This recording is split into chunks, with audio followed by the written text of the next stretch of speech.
Hey, gang, thank you so much for joining Two Texas Lobsters React. And today I've got a great video for you. It ought to be fun. It's called Most Incredible Ancient Weapons. And don't try this at home because you would have to be a damn ass to try this at home. As nations of the past began to develop, huge resources were used to create deadly weapons of war. Today, we're taking a look at the top 15 most incredible ancient military weapons. Number 15, Urumi. Typically, you'd expect a sword to have a rigid and sturdy blade made from metal, but that's not always the case, and surprisingly, different designs can seem far more dangerous when used by an experienced warrior. The Urumi was a sword that originated in the region that's now known as Kerala in India around 1500 years ago during the Sangam period. You may know the weapon by several other names, such as the Chutuval or the Surukati, depending on where they were made, but what's common about them is that they all have a flexible blade that functions in a similar way to a whip. Measuring around 66 inches or 168 centimeters long, the hilt of the Urumi was made from iron or brass and would have a crossguard and knuckle bow, sometimes with ornamental decorations. Okay. The blade itself was made from flexible edged. Look at this thing. This is the most ridiculous. Have you ever watched the people in India drive? Have you ever seen the videos of the people driving in India? Well, it's about the same thing. It is a funeral waiting to happen. Please, if you use anything at all, make sure there's some skill involved other than just flailing some uncontrollable, sharp metal object around in the air and hoping that you don't take your own leg off. Steel, about 1 inch or several centimeters across, and to work properly, the blade should be approximately the same length as the arm span of the person using it. Multiple blades would also be attached to one handle. That's and there better. was a version in Sri Lanka that had 32 blades and was dual wielded, so fighters would have one in each hand. As it's essentially a combination of two different weapons, Urumi techniques tend to be the last taught in Indian martial arts. The blades are whipped around and leverage centrifugal force for their power, so users didn't need to be particularly strong to inflict significant damage on an enemy. Or They were highly themselves. effective at fighting more than one person at once, with master Urumi handlers being some of the most feared warriors of the time. Number 14, Falcata. The falcata was a menacing type of sword that was used by warriors across Iberia before the time of the Romans. The name itself isn't what the people of the time would have called it, but instead a word given to describe it in the 19th century that means falcon-shaped. The carefully crafted design incorporated a single-edged blade that pitches forward towards its point and changes being from concave near the hilt to being convex near the point. This shape is clever because it means the weight is distributed in such a way that the weapon can deliver a powerful blow with momentum in a similar way to an axe, while retaining the longer cutting edge of a sword. I need and one of those. thrusting capability. Featuring a hook-shaped handle and often in the form of a bird or a horse, they were inspired by the sickle-shaped knives that were used in the Iron Age. When Roman troops were first confronted with warriors wielding falcatas, they were surprised at the quality of the steel and how strong the swords were. After learning of them, Hannibal was also said to be a fan of the weapons, and he equipped soldiers with them during the Second Punic War in the 3rd century when he tried to overthrow the Roman Empire. Falcatas played an important part of the lives of Iberian warriors, and as well as fighting with them, ornamental ones were common too. Highly decorative versions have been found in the tombs of wealthy people from the time, and the rareness of them at first was because of the cost of iron in the region. Number 13, Shotel.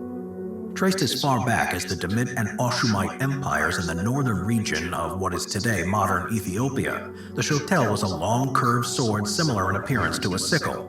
The blade of the weapon is flat and double-edged and forged with a diamond-shaped cross-section. Typically, the length of the blade would have been about 40 inches or about a meter, and the hilt was made from either wood or an animal horn such as one from a rhino.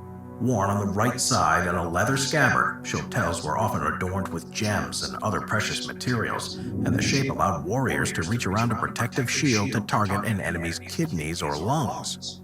The upper edge of the shotel was unsharpened, and this would have allowed it to be pushed up against a shield to allow the user to try their strength to overpower the opposition. As newer offensive and defensive weapons became more commonplace, the shotel became redundant, But for those early civilizations, a skilled warrior would have made light work of anyone that stood in their way. Number 12. Macuatl. With a name that, in the Nahuatl killed that language, watermelon. means handwood, the macuatl was a weapon that was used across Mesoamerica. By the time of the Spanish conquest, it would have been one of the most common weapons seen by the European troops as they battled against the Aztec, Maya, Mixtec, and Toltec. It was essentially a wooden block with a handle that's fairly similar in appearance to a small oar, but the sides were lined with sharp blades made from obsidian, which is a naturally forming volcanic glass material that's often found across South America. It's beautiful. The macuatl typically measures between 35 and 47 inches, or about 90 to 120 centimeters in length, and it would have weighed between 4.4 and 6.6 pounds, or 2 to 3 kilos. Described by historians as neither a sword nor a club, but more of a saw sword, macuatls were said to be sharp enough to decapitate a person, or even a horse, and could inflict serious wounds with only a moderate strike. It was also a useful weapon for incapacitating opposing troops instead of outright killing them. This enabled the Aztec and Maya to capture the required number of enemies from each battle in line with their beliefs, who would then be sacrificed to their gods. Number 11. Hwacha. Developed on the Korean peninsula in the 1400s, the hwacha, which translates to mean fire cart, was a cross between an organ gun and a That looks a lot like the Patriot missile array that we have now, doesn't it? With all the little tubes and the arrows going off. Huh. multiple rocket launcher that could fire either hundreds of rocket-powered arrows or a series of iron-headed bolts. This wasn't the first time rocket technology was used in weapons, because the idea of propelled arrows had been present in China from far earlier. But the hwacha was arguably one of the most important weapon designs in Asian history because of the time they began to emerge. In the 1590s, Toyotomi Hideyoshi led 2 attempts from Japan to take control of Korea, to use it as a launch pad to overrun China too, but was met with fierce opposition from the local fighters. Historians who have studied the 2 wars that took place tend to believe it was the technological breakthrough of the hwacha, along with the ships used by the Korean Navy, that forced the Japanese to give up on their invasion plans. Hundreds were thought to have been deployed across the peninsula, each of which was able to fire a volley of 100 rocket arrows or 200 small bullets at a time. This helped the 3,400 Korean troops repel the 30,000 Japanese troops. Number 10. Bagnak. The bagnak is a fiendish weapon that originated in the Indian subcontinent from at least the mid-17th century and possibly much earlier. Communities in the region were more than familiar with the dangers of tigers, specifically their sharp claws, and the bagnak replicates that on a human hand. Fitting in the same way as a knuckle duster, so it can be concealed in... It reminds me of what the ninja used to use. What were they called? Tiger claws? And you'd put them on your palm and climb the tree or fight an enemy with them. Very same thing, yeah. In the hand on the palm, there are a series of 4 or 5 sharp blades that protrude out and can easily slice through skin and muscle. Meaning tiger's claw in Hindi, the bagnak was a weapon of choice for assassins who would add poison to the tips of their blades. And it was also popular with civilians for self-defense and for warriors as a close-range weapon. Stories from the mid-19th century also talk of claw wrestling events, which were one of the Raja's favorite forms of entertainment, where skilled users of the bagnak would ingest hallucinogens and then slice and tear at each other until one or both would bleed to death. Good grief. Number 9. Caltrop. It's rare that a weapon design stands the test of time over many centuries, but caltrops can be traced back originally to being used more than 2,000 years ago, and are still sometimes relied upon in conflicts today. The basic idea is that these aerial denial weapons are made up of a series of sharp spines that are arranged in a way that no matter how they are positioned, there's always one pointing up, and at least 2 pointing towards the ground for grip. Originally, these were used to prevent the advance of invading troops, particularly those traveling by horses, chariots, or elephants, because the spike would either injure the feet of the animals or break the wheels of the vehicles. They were used a lot by the Romans to interfere with enemy troop movements, but variations were also independently created in Japan and elsewhere in Asia.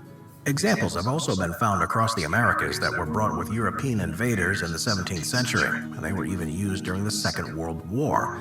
While the materials may differ, and they're now made from reinforced concrete and steel as opposed to the metals available in ancient times, caltrops have a similar effect on pneumatic tires and, if large enough, can even disrupt tanks and aircraft. Wow. Number 8. Patu. Used by the Maori people in New Zealand, the patu is a club-like weapon with a name that translates to mean strike, hit, beat, or kill.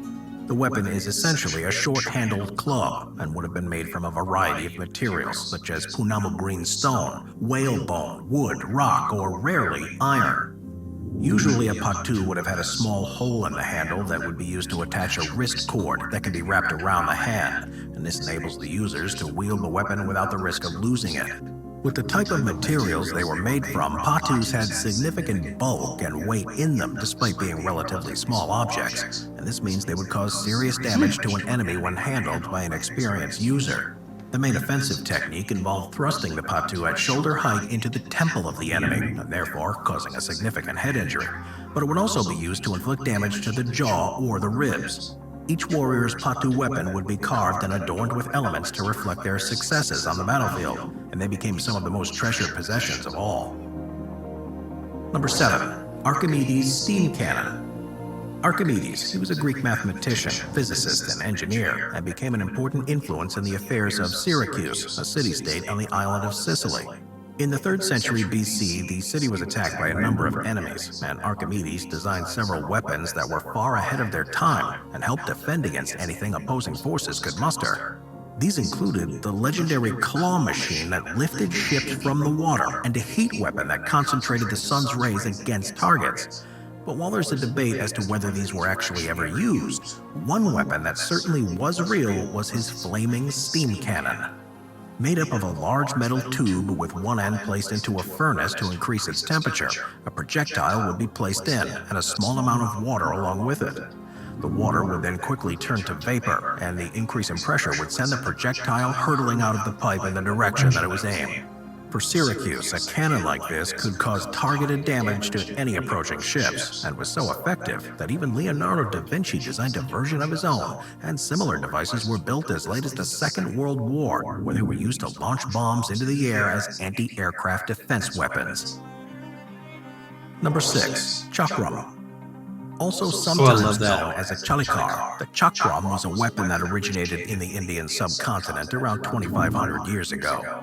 It was a circular throwing weapon that doubled up as a defensive device that could protect the head and a turban from melee attacks, but it really came into its own when used in offensive ways. With a diameter of around 5.9 inches or 15 centimeters, a chakram made of steel could be easily thrown as far as 200 feet, or about 60 meters, and ones made from brass had a range almost double that. Ideally, they would be perfectly circular, and the outer edge of the rim would be sharpened.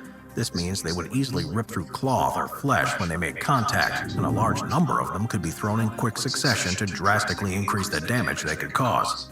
The main technique of using them would be to throw them forwards and vertically, so they would land on the enemy from above and reduce the chances of accidentally hitting allied warriors. As the inner edge wasn't sharp, they could also be whirled around fingers or wrists to build up momentum before launching them. And because of their shape, they were far more accurate than arrows or spears across long distances because they weren't affected as much by the wind. Number 5. Billhook. Billhooks were first designed for use in agriculture, where the curved blade, which looks almost similar to a sickle, was ideal for cutting through woody materials like shrubs, branches, and small trees. Unsurprisingly, it wasn't long until someone managed to adapt this tool into an effective weapon, and they became commonplace on the battlefields of medieval times. Instead of being an exact replica of the ones used on farms, military billhooks were long poles with the bill-like blade mounted at the end beneath a spear tip, and sometimes spikes along the back of the blade to add further effectiveness against cavalry and armor. During the 14th century, the English would use large numbers of billmen as opposed to pikes to wage war, and it was one of these weapons that was used to kill Scottish King James IV in the Battle of Flodden in 1513. Even to this day, billhooks are issued to army recruits in various countries around the world. This isn't because they're necessarily the most effective weapon in the face of rifles and explosives, but because of their versatility. In close-range combat, they're arguably far more deadly than a gun, and the blade's also useful for cutting ropes and undergrowth if a soldier has to navigate tricky terrain or survive off-grid for extended periods of time. Number 4. Lantern Shield. Used during the Italian Renaissance in the 15th and 16th centuries, the lantern shield was an important offensive and defensive weapon. This was a time when duels were commonplace, but those that took part in these battles to the death faced a real problem when they took place at night or in the early morning. Manuals from the time that depict suggested fighting styles show how to wield a sword with one hand while holding a lantern with the other, even using the light itself to blind and distract opponents. It's so sad that we have spent so long on this earth to think of things that destroy other people, isn't it? Instead of healing other people or lifting other people to greatness, we have spent our time in designing weapons that will destroy. They are very cool looking, they are artistic in their creation, but at the same time, it's a shame that man is a creature of war. This was, of course, impractical and led to the design of the lantern shield that was made up of a small circular shield called a buckler, and it had a hook on it to hang a lantern from. Some of them would also have had gauntlets, spikes, or sword blades, and even mechanisms to dim and brighten the light from the lantern, and a number of examples are still on display in museums to this day. It is not thought, however, that a lantern shield was ever actually used in combat, with records suggesting they were usually used by guards who patrolled Italian cities at nighttime. Number 3. Chukonu. Ancient Chinese inventors and scientists were far ahead of the rest of the world in designing new weapons and methods, and one of the best examples of this was the Chukonu, also known as the repeater crossbow. It's the sort of weapon you'd have expected to have been designed in the past few hundred years, not almost 2,000 years ago. The crossbow combines the action of spanning the bow, inserting the bolt, and firing it in one movement, which allowed for a much higher rate of fire in comparison to other weapons of the time. A number of different versions were designed, but the most common one during the Ming Dynasty saw a top-mounted magazine of bolts being able to feed the bow because of gravity, so a proficient user could reload it in a quick motion after firing the previous round. Offering an effective range of 230 feet or about 70 meters and a maximum range of almost 600 feet or 180 meters, it wasn't quite suited to offensive campaigns and was preferred as a defensive weapon, where its ability to fire up to 10 bolts in just 20 seconds would effectively slow down assaults on gateways or doors. While the bolts were lighter and not as deadly as larger, slower-firing bows, the addition of poison to the tips would mean that even a small scratch from one could lead to death. Number 2. Khopesh. First originating around 5,000 years ago, the khopesh was a type of sword you'd expect to encounter if you found yourself in a war with the ancient Egyptians. Thought to have evolved from the battle axes that were used before, it has a sickle-shaped end to it, which gave users many more options than a straight sword could. Usually measuring between 20 to 24 inches, or about 50 to 60 centimeters long, only the outside edge of the blade would be sharpened, and this meant that the inside of the curve could be used to trap the arm of an opponent, or to rip their shield away from them. The name is thought to mean leg, and even though swords like these fell out of favor around 3,300 years ago, they became so entwined with Egyptian culture that the khopesh was still mentioned on the Rosetta Stone, which was written in 196 BC. Ancient Egyptian monuments too often depicted the khopesh. Ceremonial variants are also known to have been made, because it's not too uncommon to find a khopesh in an Egyptian burial site. Tutankhamun's tomb, for example, contained 2 of them that had been clearly never used in battle, but would, in their belief system, have been extremely helpful for the young king as he traversed the dangers of the underworld after his death. Number 1. Mambele. Wow. The mambele is an ornate but deadly sharp type of knife and axe hybrid weapon that were used across large regions throughout Central and Southern Africa. I want one. Believed to have been developed from the throwing daggers of the time, mambeles came in various different shapes and sizes, and because they were made from rare materials, they became status symbols for their owners. It seems like no matter how you throw that, it's going to stick into somebody or something. Typically, they would consist of a main iron blade that have a curved back section and a rearward-facing spike. The exact shape this would take depended on the region where it was made, and would often purposefully be made in a way to represent the head of an animal, such as a bird. The completed weapon would consist of 4 blades, with 3 facing upwards and 1 on the side. They were adaptable to various scenarios and can be used in close combat as a hatchet or a dagger, or be used as a throwing weapon to attack across a larger distance. They were usually around 22 inches or about 56 centimeters long, and would have been used in a rotating motion. When thrown, the blade would have torn deep into the flesh and potentially killed on impact or caused extreme blood loss. And when used as a dagger, the curved blade would have been thrust into the enemy in a way that made it impossible to remove it without causing even more damage. The Azande people used mambeles as early as the first half of the 18th century, and the weapons became an important part of their culture. They were given as part of the dowry for marriage, were only available to professional warriors, and soldiers would have taken several with them, hidden behind their shield, so they could begin the fight with their enemies that were 30 feet or 10 meters away with a volley of sharp blades to inflict as much damage as possible. Watch our Amazing. binge Wow. watching playlist if you'd like to watch all of our That most was cool. I really enjoyed that. Again, it's such a shame that that we've spent so much time trying to figure out ways to destroy each other, but very, very little time in learning how to have peace among each other. That being said, there's a real art form and a skill to the weaponry, and I hope that you enjoyed it. I will see you next time. Thank you so much for joining me.